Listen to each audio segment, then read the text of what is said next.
Welcome to the All Things Circular podcast, your gateway to the circular economy. Hosted by industry experts Victoria D'Arcy and Rich Bolger.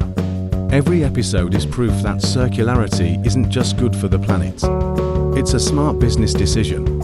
Our mission is simple: to empower, to inform, and to show you how to make the circular economy work for you.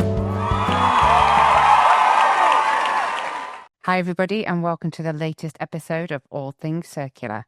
I'm Vic D'Arcy. And I'm Peter Evans. Well, Peter, we've got a bit of a treat today. We are with an extra special guest called Anthony Levy, who is quite possibly the person I've known in business the longest. So, without further ado, Anthony, welcome to the podcast. It's a pleasure to be here, Vic, and always good to work with you. Well, thank you, flatter me. So, well, I'm going to get Anthony to introduce himself, but you've got a really interesting background, which I know you're going to share a little bit about. But just for the benefit of our listeners, Anthony is part of the working group for the circular economy for the UN Global Compact.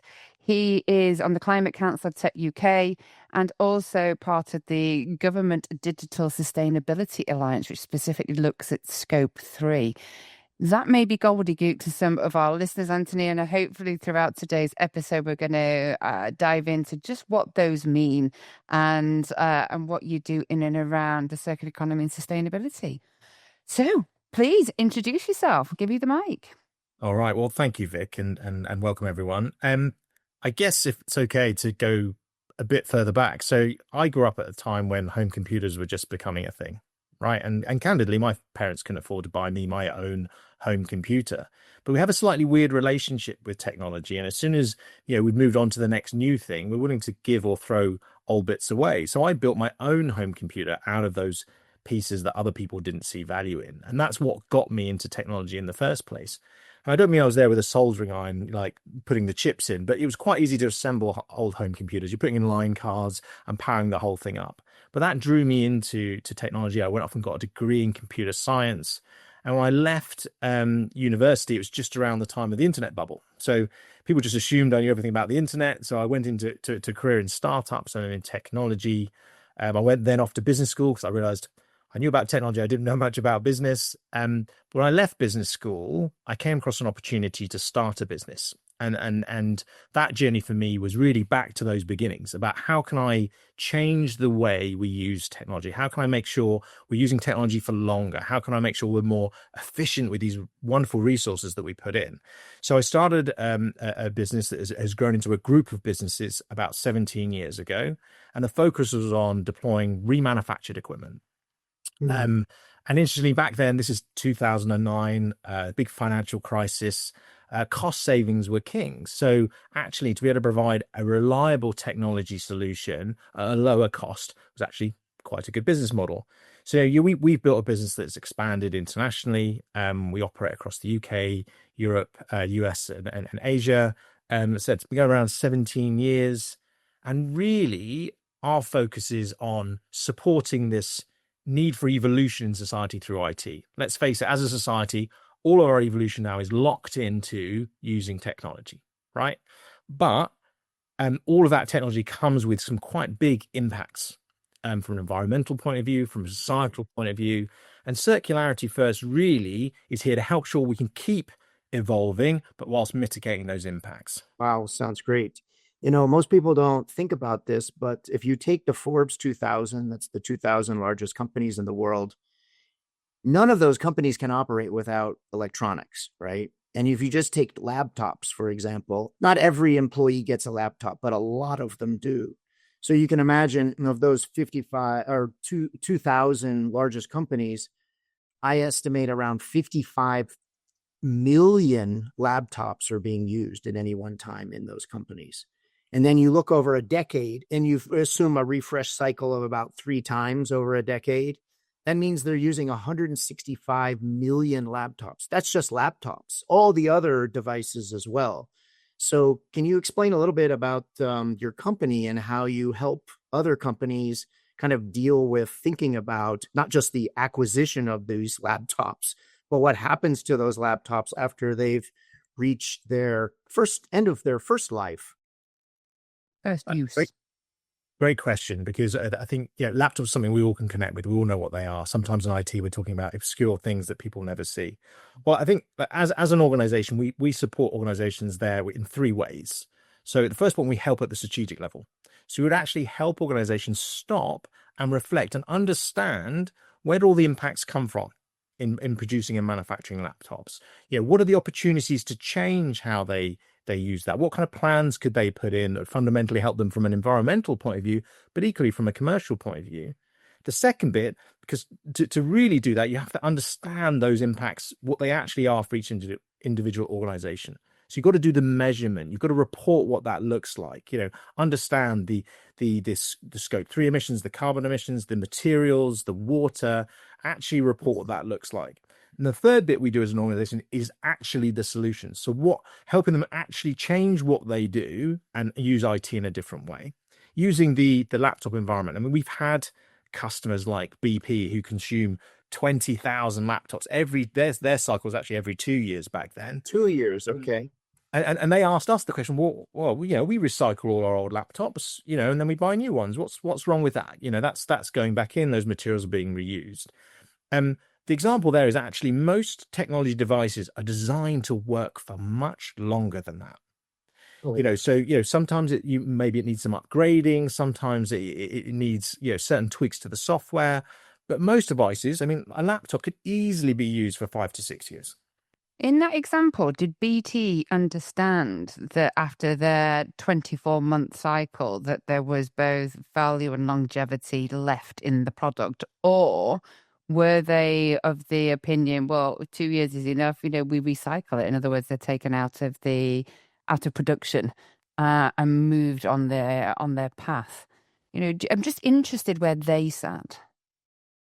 So what's interesting when you dig into most organizations is a policy gets set at some point, and then people generally don't argue with it. So that was a policy. We replace them every 2 years, right? And it was everyone understood that. Finance understood that from a depreciation point of view. IT understood that from we're coming around to replacement. We better work out what the replacements are going to be. All the partners and suppliers aligned to this process, and no one challenged it until I turned up. Not very popular. Yeah, well, depends. is a huge company with employees all over the world. So are you advising them on their global strategy for reclaiming those laptops? And then where do they end up? And then do you also help with the kind of decision tree that needs to be developed to figure out, okay, this one is trashed. It really does need to be recycled. Oh, but this lot actually could be resold to in a market and get good value for it. So we typically, anything we recommend as an organization, we've typically gone through the journey ourselves first. So we try and eat our own dog food. So we've been evaluated by EcoVadis in the top 1% of sustainable companies worldwide. Now that sounds amazing, but the bar to start with hasn't been amazingly high. But in this example, we have ourselves experienced how to use technology for longer. So our teams already know what the upgrade paths are for laptops. It's very simple. Often it's just adding more memory. Now, I don't know if you guys are on laptops there, but if you flip it over, there's a little port in most laptops. If you open it up, you can put in another big chunk of memory. Just that can normally extend the life of a laptop for another 2 to 3 years, even if it's got quite a high demanding use case. So explaining to the big organizations how to do that, giving them maybe some logistical support or some practical support of, well, most end users can actually do that upgrade task themselves. Right, they need some understanding, they need some instruction, but actually that is not a difficult upgrade. So, and it's about $100, let's say, for that kind of upgrade. So sending that out to end customers, the users of those devices, helping them understand how to do it, making sure there's someone on the end of the phone that can help if there's any problems. But that saves huge amounts of money, but is also massively more sustainable. Hugely so. I think it's really interesting because what we're describing there is to your point, a policy that was written many moons ago. Because I don't know anybody really now that thinks a lifespan of a laptop's 2 years, Or, maybe we're just all feeling a little bit more of a pinch in these economic climates. But certainly, it's I find these facts interesting and frustrating at the same time, because we talk quite often on this podcast about how circularity requires intention, and it also requires an element of bravery, an element of disruption. And we implore those people within the organizations that see these policies not perhaps working to the best of what it's designed to do, and you kind of want to encourage somebody to stick their hand up. But Anthony, just to switch gears currently, on you, because one of the things I wanted to talk to you about, you're quite plugged into various different industries and to government bodies, as we've discussed. What do you see as the landscape for circularity and sustainability now, sort of in today's climate? Is it still high on the agenda, or is it slipping? And if so, why do you think it's slipping? That's such a good question, Vic, and I think it depends on who you ask. So let's start at the big picture. At the political level, clearly the volume has been dialed down. Now, it doesn't mean it's gone away, and it does, again, depend a bit where you are. In Europe, still a pretty strong message. It has slightly been turned down. Some of the ambitions have been slightly turned down, and I think that's okay, because some of it was about realism and practical implementation. In the UK, for example, they still talk a lot about sustainability, net zero, but actually the bigger driver is growth. So how can we have both? How can we reduce emissions but also have growth? So it's a kind of mixed bag. But if you go beneath that, you have kind of what the outputs from government are, and that's things like regulation. And regulation is still pretty robust, certainly in Europe, and it's popping up in different places, even in the US, where at a macro level you might have the volume turned down. Some of the states are still quite strong individually, places like California, etc., or Texas worrying about water. There are different drivers in different locales. But I guess what really matters is where the big consumers are making decisions. And when I say big consumers, I mean the big organizations. And I think, again, you have a really mixed bag. And certainly in the IT industry, you've got the IT really getting excited about AI. So you have some who were traditionally big leaders in talking about sustainability. I can name them if you like. Really, really reversing quite quickly. In fact, almost forgetting goals that have only set a relatively short period of time ago. So in the IT industry, I think we've got a bit of a problem, because we're excited about AI and there's big money being invested in things that are largely going to be quite consumptive. But if I was going to say some good news, when you actually get into most businesses have set themselves goals to reduce their impacts. Most organizations do have teams that care about it and are trying to do the right thing. I think there's still a bit of a gap between these teams, these sustainability teams, and the core purpose of that organization. Let's face it, it's in the corporate world. The core goal there is making money. And often those teams don't have the answers to how do what we do fundamentally drive business outcomes. How do we prove that we're relevant, not just as a tick box or a respond to regulation exercise, but actually fundamentally, how do we change the business model, perhaps towards a circular model, or how do we fundamentally drive value through sustainability? And that's where I spend most of my time, is in the boardroom, joining those dots and showing that that is fundamentally possible. So on that front, the sustainability and ESG is largely around sort of accounting and then driving some pilots and innovation programs, as far as I can understand what they're focused on, versus circularity gets more into supply chain and kind of asset disposition, making sure you're compliant, but there's also a revenue component to that where you can recapture value from used assets. So do you see these as separate kind of worlds, and are you talking to different people when you're doing your advisory, or do you see this coming together where the sustainability and circularity is actually becoming kind of one integrated vision for how companies need to revive and grow, as you pointed out? I think you're right. I think different drivers do come in from different departments in an organization, definitely. And there is a lack of it being joined up, and there is a lack of even sustainability as a broader topic being something that actually gets talked about at board level. That is a conversation in itself. And that's often what we're trying to drive. It's like, just take a pause for a second and actually have a dedicated conversation that looks across all of your organization and your priorities, your KPIs, your goals, and see it through the lens of sustainability. See what's possible, see what your competition is doing, see what's going to happen from your stakeholders, what pressures they're applying, and seeing it, from a strategic point of view. I mean, if you know Porter's 5 forces model, seeing it as almost another force to that you should be aware of, and you need to decide what you're going to do, because you've got to do something. Regulations driving that, your customers are driving that, your employees are driving that.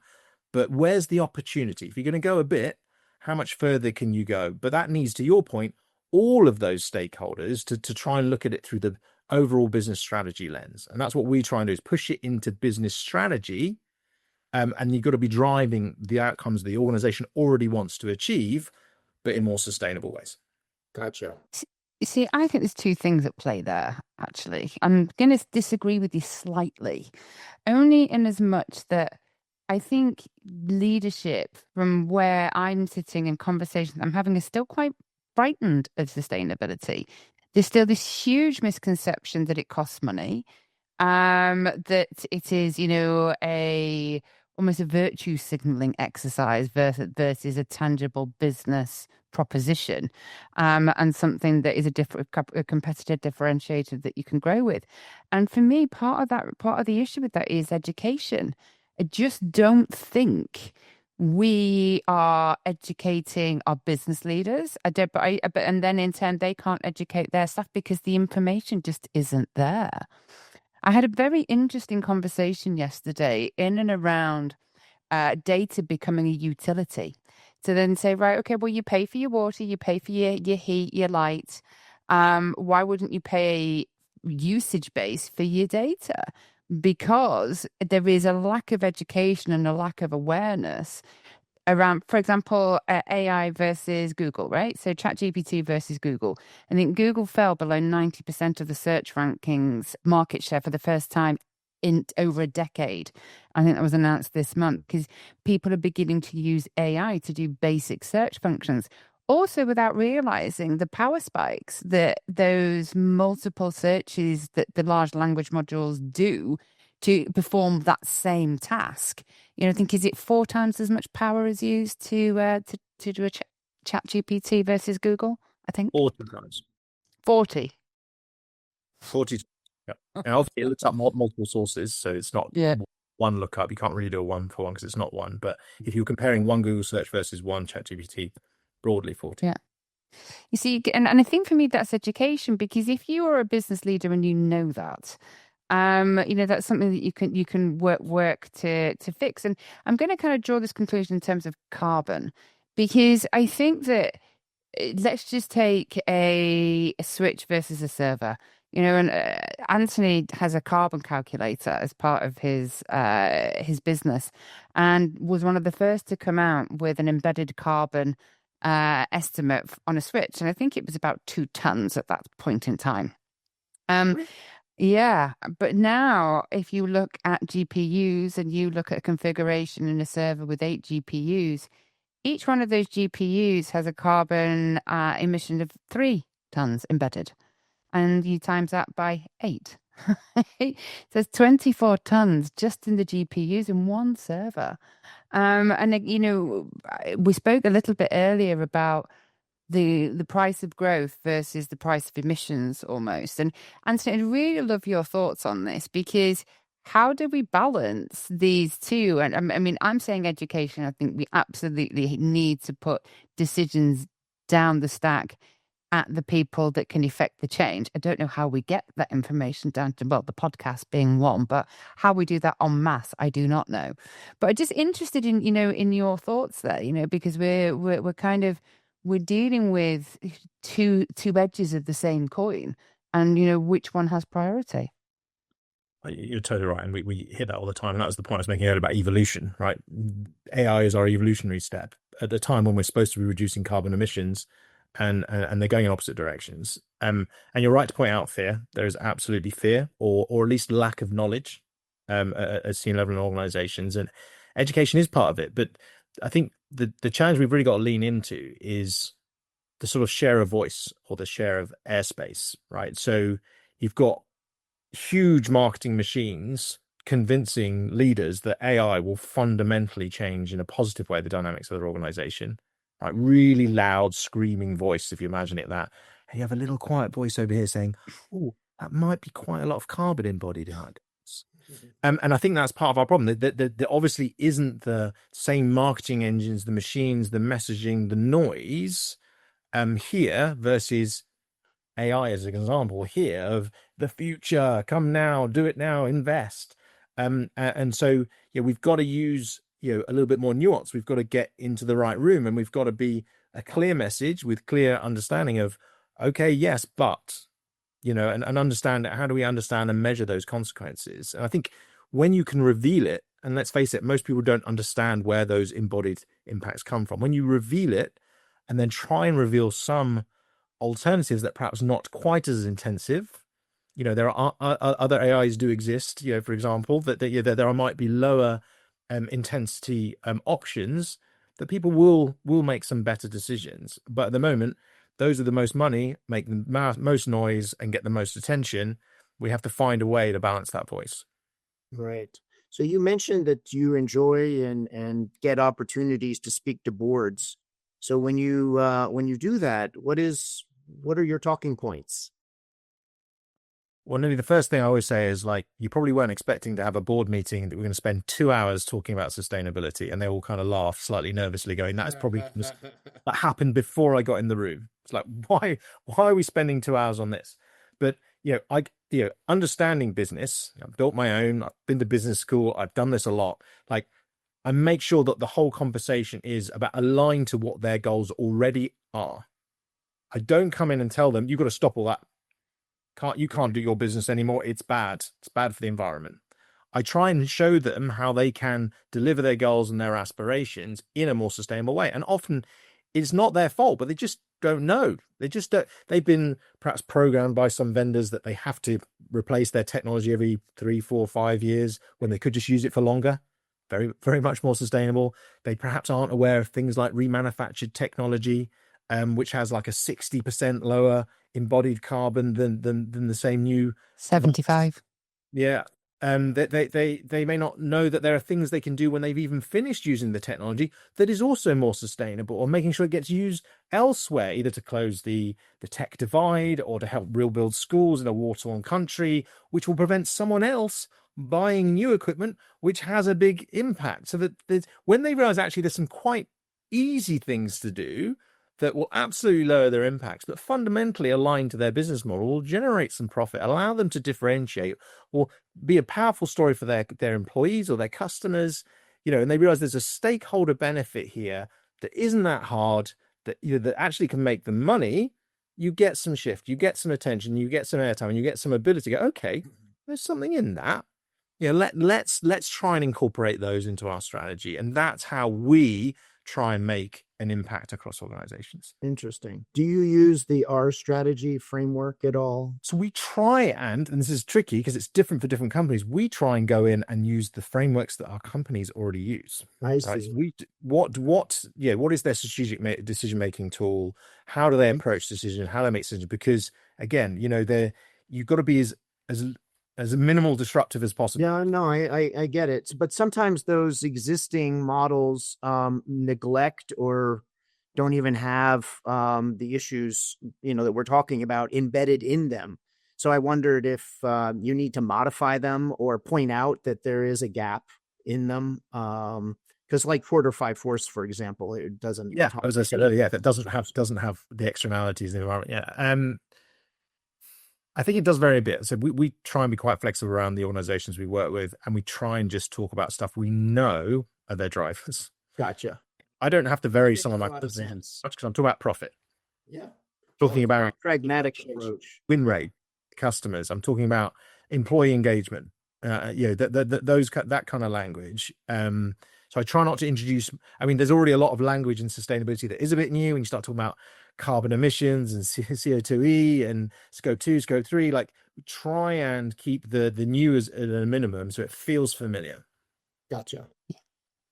So on that, we mentioned getting into seeing and sitting down with boards and, having these conversations and demonstrating the profit.